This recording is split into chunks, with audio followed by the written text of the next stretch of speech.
Bismillahirrahmanirrahim. Assalamualaikum warahmatullahi wabarakatuh. Alhamdulillahi rabbil alamin. Wassalatu wassalamu ala rasulillahil amin. Wa ala alihi wa ashabihi wa man tabi'ahum bi ihsanin ila yaumiddin. Amma ba'du. Jamaah rahimani Allah wa iyyakum jami'an. Alhamdulillah, kita bersyukur kepada Allah Subhanahu wa taala di kesempatan sore hari ini. Kita masih diberikan kesehatan, taufik serta hidayahnya. Semoga amal ibadah kita Allah Subhanahu wa taala menerimanya, dan semoga ilmu yang kita dapatkan bisa kita amalkan sebagai bekal untuk menghadap kepada Allah Rabbul Alamin. Kemudian salawat dan salam kita sampaikan kepada Nabi Muhammad sallallahu alaihi wasallam beserta keluarganya, para sahabatnya dan umatnya sampai hari kiamat nanti. Jamaah rahimani Allah wa iyyakum jami'an, kita melanjutkan kembali di dalam kajian rutin di Balubay TV dengan bahasan dari kitab Fadlul Islam, yaitu kesempurnaan dan keagungan agama Islam. Sebelum kita melanjutkan bahasan dari kitab ini, insyaallah ta'ala di pertemuan yang akan datang kita akan mengkaji satu kitab lagi, yang saya kira kitab ini nanti kita lanjutkan ya di pertemuan yang lain. Kenapa perlunya kita membahas amalan-amalan yang berkaitan di dalam syariat Islam? Karena buku ini lebih banyak ya berkaitan dengan agama dan juga kesempurnaan, dan kita sudah sampaikan di pertemuan-pertemuan sebelumnya tentang Islam, keutamaan Islam ya, kemudian istiqomah di atas Islam, berislam secara kafah ya, dan kemudian nanti kita akan melanjutkan dalam amalan-amalan di dalam Islam. Silakan jamaah bisa dilihat halaman 180. Halaman 180.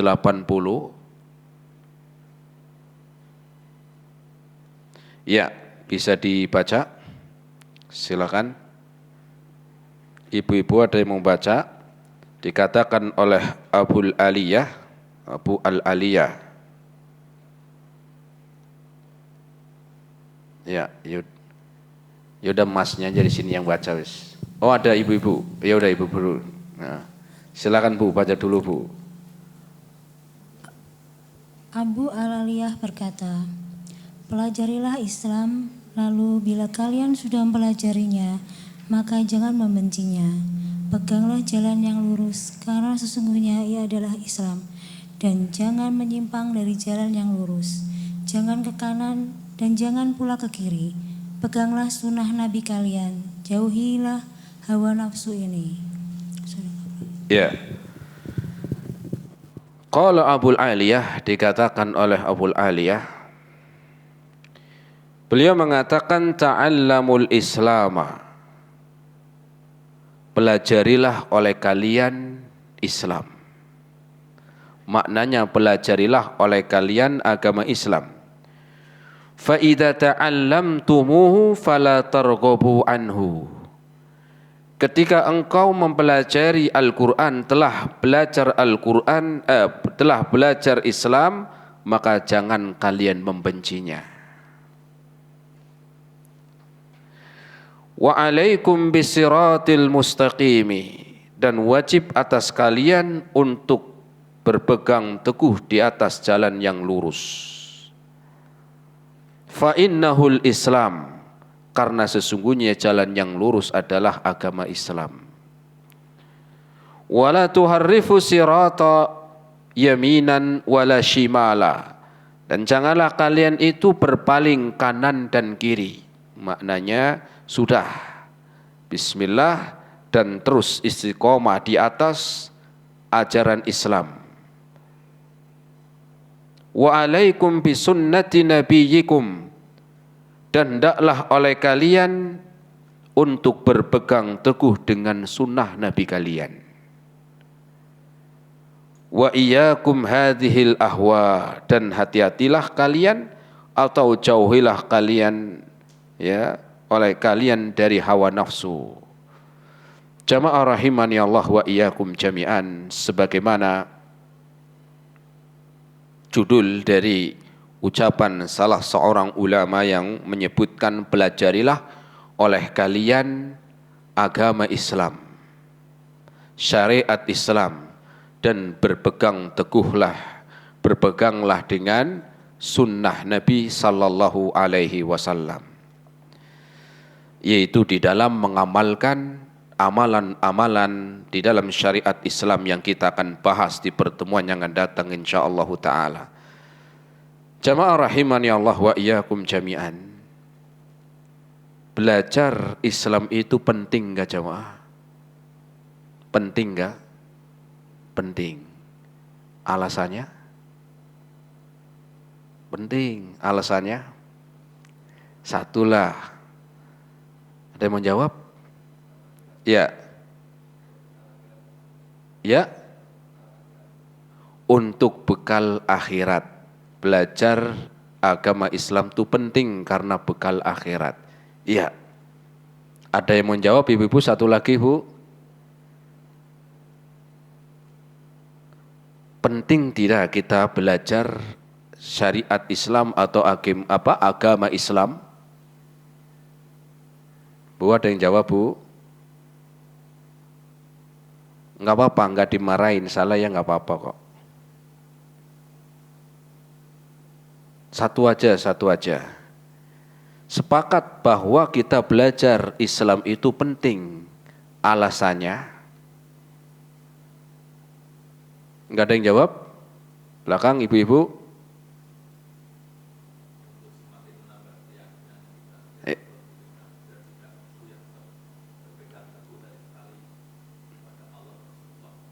Ya, agar yakin di dalam berpegang teguh dengan Al-Quran dan Sunnah Nabi. Iya, betul. Satu lagi Bu, yang belakang nih, ibu-ibu nih belum jawab, satu aja lah. Agar tidak menyimpang dari jalan yang lurus, yang pokoknya. Iya, agar tidak menyimpang dari jalan yang lurus. Iya, Masya Allah, itu semuanya jawabannya betul. Dan saya tambahkan, kenapa di dalam kita belajar agama Islam itu, ya selama ini kan kita baru sampaikan keutamaan-keutamaan yang dalam agama Islam, keagungan agama Islam. Nanti kita akan belajar mulai amalan-amalannya. Kenapa dikatakan di dalam seseorang belajar agama Islam itu penting? Karena untuk menambah kualitas keislaman kita, itu diantaranya. Ya. Kenapa belajar agama Islam itu penting? Diantaranya adalah agar Islamnya kita itu berkualitas. Seringkali seorang ketika ditanya, jenengan muslim? Muslim. Kenapa muslim? Ya karena orang tua saya muslim, saya lahir, ya saya muslim lah. Ya, padahal belum tentu banyak orang yang mungkin orang tuanya muslim, anaknya enggak muslim, ada, atau sebaliknya. Dan seringkali terkadang ada orang ya ketika dia sudah di atas agama Islam tidak mau belajar agamanya. Dan ini banyak. Sehingga Islamnya itu dari kecil sampai mungkin tua seperti itu terus. Karena cuman menurutnya adalah yang penting sudah beragama Islam. Sehingga menurut mereka walaupun saya tidak belajar Islam, yang penting saya sudah Islam. Walaupun amalannya mungkin malah jauh dari tuntunan agama Islam, kata mereka yang penting saya Islam. Atau orang yang sudah masuk di dalam agama Islam, sudah beragama Islam yang sebelumnya bukan seorang muslim dan sekarang sudah di atas agama Islam, seringkali ketika sudah masuk agama Islam nggak mau belajar Islam. Kenapa? Karena dianggap Islam itu cuma mengucapkan 2 kalimat syahadat sebagai syarat sahnya seorang masuk Islam. Kemudian setelah di atas agama Islam nggak mau belajar lagi. Nah, saya udah muslim, belajar agama enggak. Lah, inilah yang kita akan bahas, pentingnya kita belajar agama Islam sebagaimana kata beliau, ta'allamul islama, hendaklah kalian belajar Islam. Kenapa? Karena yang pertama diantaranya adalah untuk menjadikan Islam kita itu berkualitas. Kemudian diantaranya yang lain agar Islam itu, syariat Islam itu bersih dari apa? Dari kotoran-kotoran, untuk membersihkan kotoran-kotoran yang nempel di mana? Di dalam agama Islam. Lah kalau kita nggak belajar agama Islam, maka kita nggak tahu mana kotoran, mana yang bukan.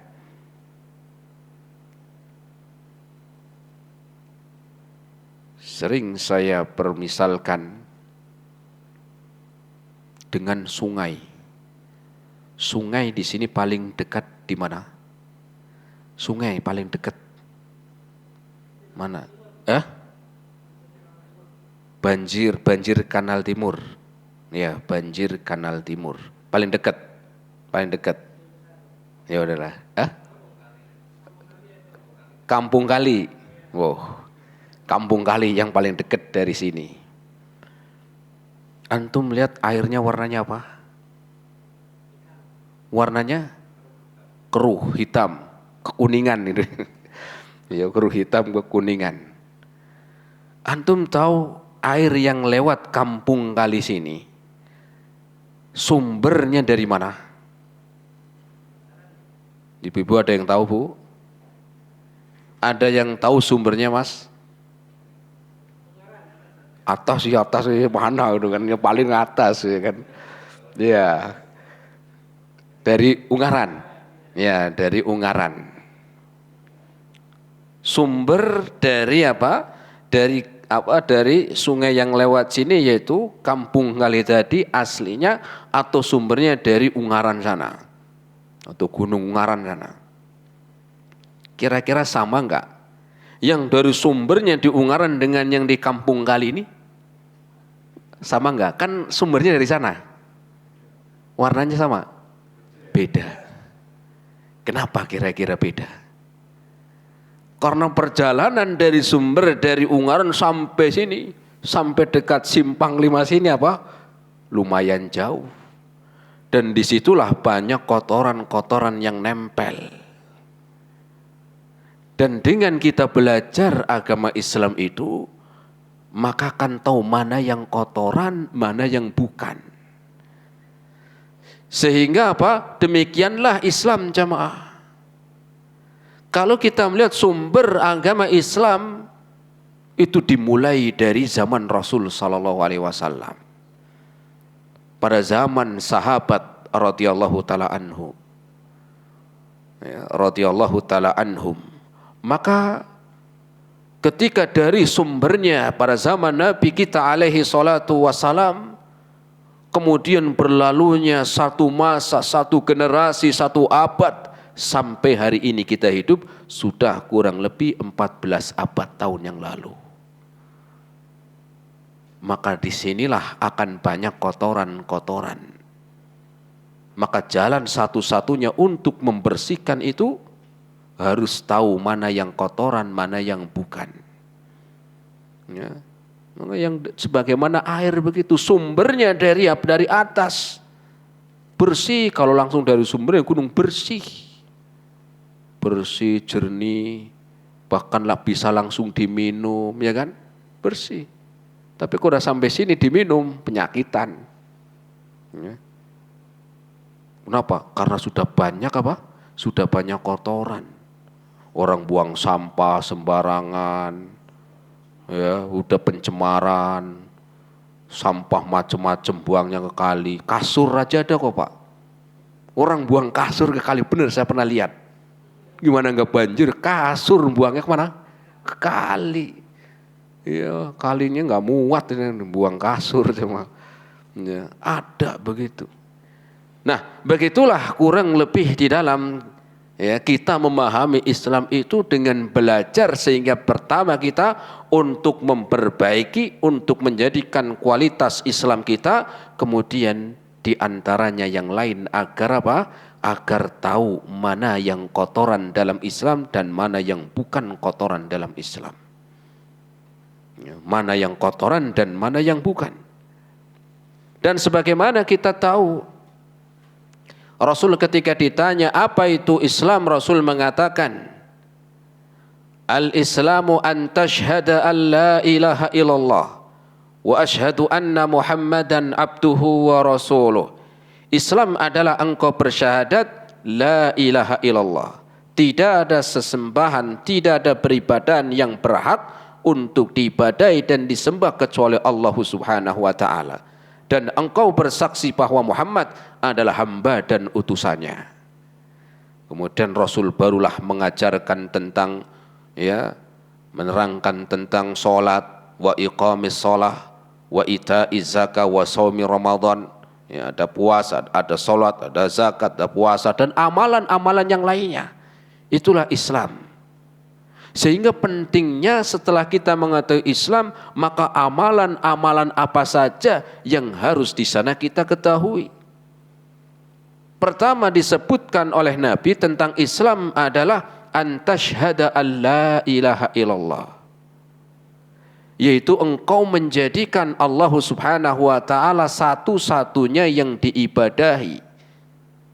Sehingga ketika ada seorang yang menisbatkan dirinya kepada Muslim, kepada Islam, tetapi amalannya dia jauh dari Islam, itulah kotoran.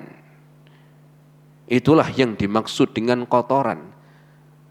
Makanya Allah menyebutkan di dalam Al-Quran, dalam surat Al-Bayyinah Allah berfirman, wa ma umiru illa liya'budullaha mukhlisina lahuddina hunafa. Dan tidaklah mereka diperintahkan untuk beribadah hanya kepada Allah Subhanahu wa taala, mukhlisina lahuddin. Ya, mereka diperintahkan untuk beribadah hanya kepada Allah, mukhlisin. Mukhlisin adalah hanya mengikhlaskan ibadah, menjadikan Allah satu-satunya untuk diibadahi. Ya. Ibadah apa? Ibadah baik yang berkaitan dengan keyakinan, ibadah yang berkaitan dengan perbuatan, ataupun ibadah yang berkaitan dengan lisan. Sehingga ketika menjadikan Allah tandingan, nih kotoran. Misal Allah sebutkan dalam Al-Quran, dalam surat ya, Al-Kautsar, Allah berfirman, fasolli li rabbika wanhar. Maka solatlah kalian, fasolli li rabbika, solatlah engkau kepada Allah, wanhar, dan nyembelihlah untuk Allah Subhanahu wa ta'ala. Sekarang enggak, ada orang yang solatnya lillah, fasolli li rabbika, sudah betul, tetapi wanharnya enggak, menyembelihnya enggak, tetapi dia ya untuk siapa? Untuk jin. Nah, ya untuk siapa? Untuk jin. Inilah makna kotoran. Ini niatnya biar panennya tambah lancar. Ya, dia persembahkan ya sembelihan untuk jin. Ditaruh di pojok-pojok. Ini yang niatnya biar tangkapan ikannya lancar. Dia sembelih bukan apa ayam, nggak tanggung-tanggung, nyembelihnya apa? Sapi atau kebo. Ya, dia berikan kepada apa? Ya, dia persembahkan untuk jin. Fasalli li rabbika wanhar. Pada Allah perintahan demikian. Ini kotoran. Sehingga dengan kita belajar Islam biar tahu. Rasul mengatakan dalam hadisnya, ad-du'a'u huwal ibadah, doa adalah ibadah.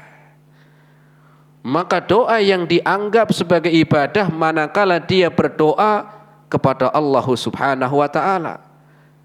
Ketika dia meminta hanya kepada Allah Subhanahu wa taala yang di dalam kekhususannya. Maka ketika dia memintanya kepada orang mati, kotoran.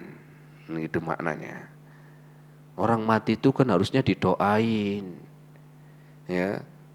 Orang yang udah meninggal ini doain semoga Allah ampuni dosa-dosanya, Allah ringankan siksanya, dimasukkan ke surganya. Bukan diminta. Loh tapi ini orang soleh dulu waktu masih hidup, sekarang udah mati. Iya walaupun dia orang soleh, bahkan seandainya dia nabi pun dia tidak untuk diminta. Harusnya didoakan.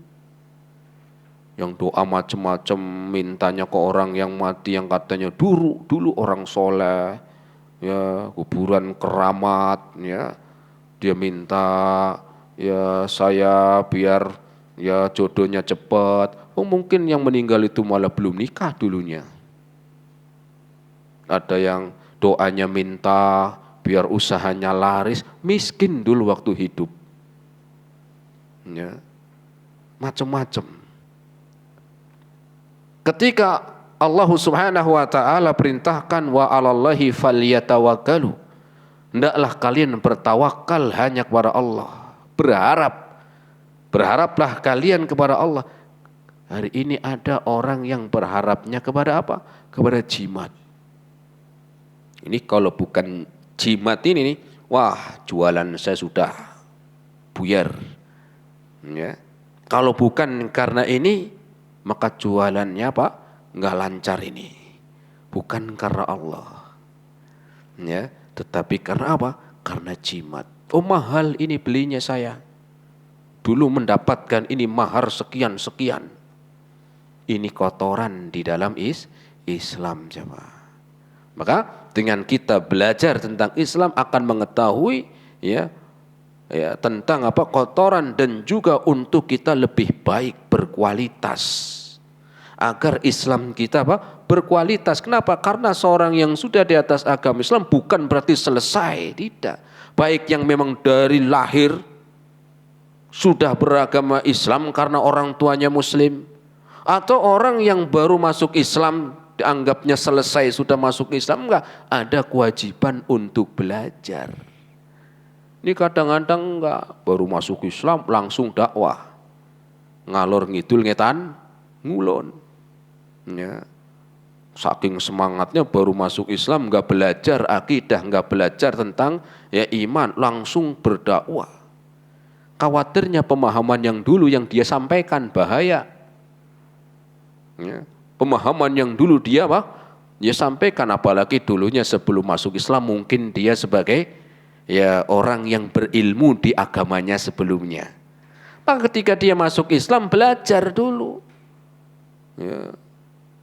Nah, kemudian kenapa kita diperintahkan untuk belajar di dalam agama Islam? Maknanya karena agama Islam itu agama sempurna. Apa makna sempurna? Agama Islam sempurna itu di mana tidak membutuhkan tambahan dan pengurangan. Sesuatu yang sempurnanya apa? Sesuatu yang sempurna tidak butuh yang namanya inovasi atau kreatif. Tambah ini, tambah itu, enggak. Itu namanya belum sempurna. Berarti Islam itu karena agama yang sempurna tidak membutuhkan tambahan apalagi pengurangan. Apalagi kreatif. Kalau mau kreatif ya yang lain, jangan di dalam agama Islam lah. Jangan di dalam amalan-amalan Islam. Kenapa? Sudah sempurna. Tinggal ngikutin aja, udah tinggal ngamalin aja, udah selesai. Gak usah kreatif. Kalau kreatif yang lain aja lah, urusan dunia monggo.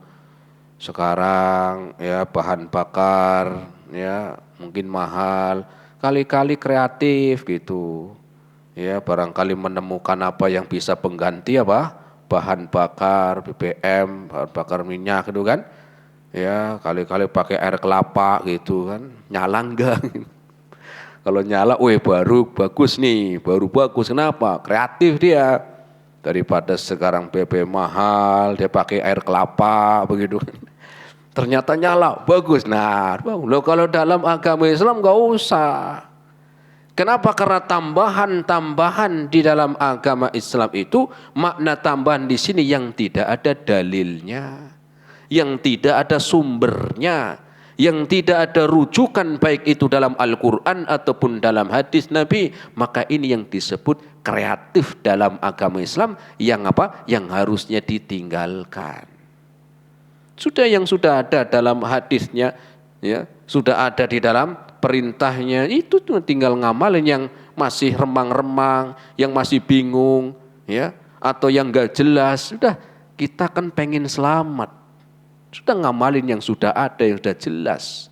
Dan ini kita nggak tahu mana yang tambahan dan mana yang pengurangan di dalam agama Islam kecuali dengan kita belajar. Kalau kita tidak belajar mana tahu. Ya, kita tidak bisa membedakan karena kayaknya mantep ini bacaannya. Wah, yang penting mantepnya. Kayaknya ini khusyuk banget ini. Betul nih kayaknya. Kayaknya. Akhirnya apa? Ukurannya karena mantep, karena khusyuk, ditambah yang melakukan banyak. Nah, akhirnya apa? Akhirnya tercampurlah di situ. Tapi yang ngamalin banyak, ukurannya bukan banyak. Dan Allah sebutkan dalam Al-Quran surat Al-Ma'idah ayat yang ketiga, Al-yawma akmaltu lakum dinakum wa atmamtu alaikum ni'mati wa raditu lakumul Islam madinah. Dan hari ini aku telah sempurnakan agama, ya, Islam, ya, telah aku sempurnakan Islam sebagai agama untuk kalian. Sudah sempurna karena ayat ini turun terakhir. Sehingga ya, agama Islam sudah sempurna. Maknanya tidak butuh tambahan, ya, dan gak usah dikurangi. Yang sudah ada tinggal ngamalin. Itu aja istiqomah sudah. Ya, manfaat, lebih manfaat. Kemudian juga kenapa kita pentingnya belajar agama Islam? Karena agama Islam itu berlaku setiap waktu. Agama Islam itu berlaku setiap waktu, ya. Kemudian dimanapun dan untuk siapapun. Agama Islam ini adalah, ya, sempurna. Kemudian juga agama Islam ini cocok. Cocok apa? Untuk kapanpun, baik kemarin, ataupun sekarang, ataupun seminggu lagi, setahun lagi, sampai hari kiamat, Islam itu cocok. Kemudian Islam juga cocok sesuai dimanapun tempatnya. Mau di Indonesia, mau di Amerika, mau di Papua, Islam itu cocok. Ya, Islam itu cocok untuk siapapun. Ya, nggak ada yang namanya, agama ini khusus untuk para raja, nggak ada. Keyakinan ini khusus untuk apa? Untuk para pembesar, nggak ada. Islam itu, ya, Islam itu apa? Cocok untuk siapapun. Ini Islam ini cocoknya untuk orang Arab, enggak. Ya, mau itu orang Arab, mau itu orang Indonesia, mau itu orang Papua, maka Islam apa? Ya, Allah sebutkan wa ma arsalnaka illa rahmatan lil alamin. Rahmat untuk alam ini semuanya. Ya, enggak ada yang mengatakan orang Arab lebih baik dari orang Jawa. Enggak, tergantung baik apanya. Kalau nabinya iya karena turun diperintah atau diutus di sana, tetapi ya ajarannya enggak. Ya, makanya Allah sebutkan inna akramakum indallahi atqakum. Orang yang paling mulia di antara kalian yang paling takwa. bukan dari apa? Bukan dari jenis orangnya dari mana, bahasanya apa, enggak. Kita pun lahir di sini mesen. Antum mesen? Antum dilahirkan di Jawa mesen enggak? Enggak. Sama orang Arab juga enggak mesen. Kan begitu. Ya, sehingga apa? Islam itu cocok untuk siapapun jamaah. Mau itu dari kalangan pejabat, kalangan rakyat, kalangan apa? Orang kaya, orang miskin, tua, muda, laki-laki, perempuan, semuanya tanpa terkecuali. Islam itu apa? Cocok untuk semua. Pertama tempatnya, ya, tempatnya juga sama. Jadi waktu, kemudian untuk siapapun dan kapanpun. Ya. Karena Islam itu sumbernya satu. Sumbernya apa? Satu. Nah. Kemudian diantaranya juga karena Islam itu mudah. Tapi orang nggak tahu kalau nggak belajar Islam ya taunya Islam susah banget, ribet. Ya enggak, Islam itu mudah. Islam itu gampang. Nggak ada yang sulit. Nanti kita mulai pelajaran amalan-amalan. Ya ada buku ya nanti insya Allah disediakan oleh apa? Oleh ya teman-teman di sini ya disediakan buku tentang bimbingan Islam dimulai dari pemula dari nol, itu sangat bagus. Ya, agama Islam agama yang mudah. Orang nggak bisa wudhu, ya nggak ada air bisa tayamum. Sholat berdiri nggak bisa, duduk nggak bisa, berbaring juga berat. Dengan apa? Ya nggak langsung disolatin, disolatin ya mati berarti lah. Ya, dengan isyarat bisa, mudah.